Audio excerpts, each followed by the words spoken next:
Hey there, welcome to Getting It Done North of 7. My name's Roland. I'm going to show you how to paint oak bathroom cabinets. So I've already moved the doors and the drawers, but I brought a couple drawers back to start this video. I took the handles off of the drawers and the doors, and I'm going to start prepping all the wood for paint. So the first thing we need to know about the oak cabinets is these ones are kind of scuffed up and wore out from the previous owner. That doesn't matter, but oak has like a grain to it, a feel to it. And we're gonna get rid of that feel. You don't have to, but to make it look really good, I'm gonna show you what I'm gonna do to prep this wood to make it smooth and much better. And there's gonna be a few steps involved before we start painting, so make sure you follow along. Okay, I just finished sanding. Give a light sanding to all the wood. I gotta do the cabinet doors and drawers still. I used a 220 sandpaper, 220 grit. I used a sanding block. And for the tight spots, I just went in there with my hand and did those spots and wipe it all down, and then we're gonna go on to our next step. Okay, now we're at the fun step. We're gonna be putting some drywall compound. I have a big tub of it, so that's why I'm using drywall compound. We're gonna put it on the wood here, very thin coat, just to fill in all the porises and cracks that are in the wood, just to smooth things out. Now you can use spackle as well. I don't have spackle, I do have drywall compound, and that's why I'm using it. So I'll give you a quick sample of what we're going to do here. I forgot my pan that I use. But anyways, we're just gonna put this on here. We're just gonna put it on light like this. And we're just gonna spread it around like this and fill in the cracks. And it doesn't look like there's much on there, but trust me, it's filling the cracks. It's doing what we need it to do.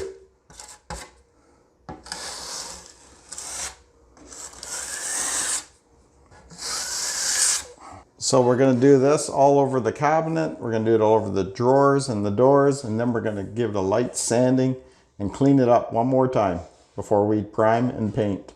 Okay, now if you look, you can see I have all the drywall compound on the wooded areas where there is some crevices and lines and stuff.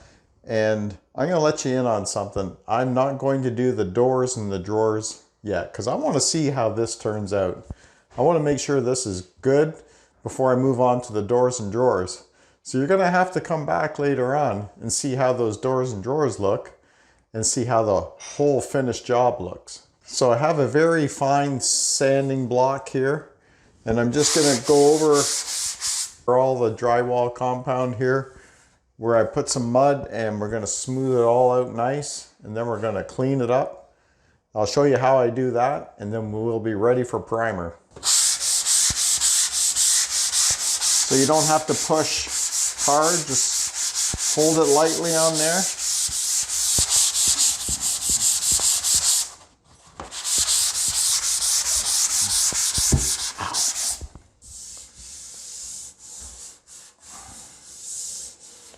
And all this drywall compound is filling up those lines nicely. And then whatever lines there will be, the primer and the paint will fill that in, hopefully. And it'll look good and nice and smooth. Okay, I did some sanding on the wood. That's what it looks like. You can see how the drywall compound stayed in the cracks, in the wood grain.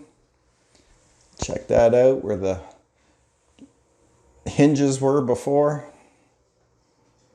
And we'll come around over here where the most wood is, and you can see how that drywall compound stayed in that wood grain. So now we can prime. We're ready to, well, first I'll clean it up. I'll wipe it all down, and then we'll take a tack rag to it before we start priming.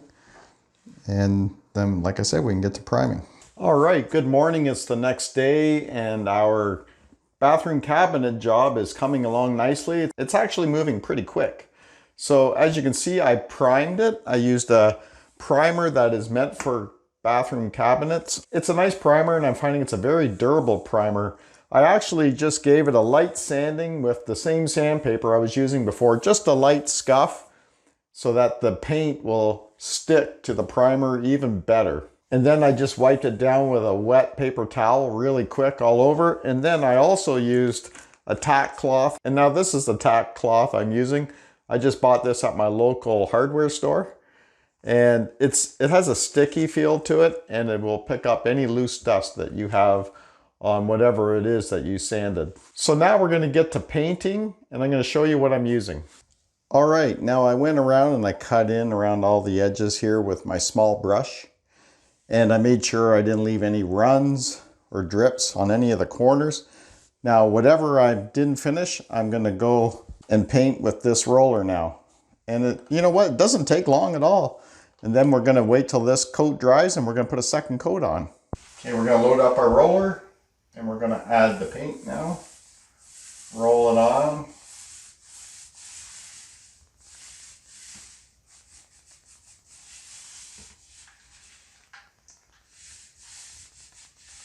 With a roller, you don't have to push hard. We're going to be putting a second coat on, so don't worry if you see some of the primer underneath still. I'm really liking this color. This is going to look great.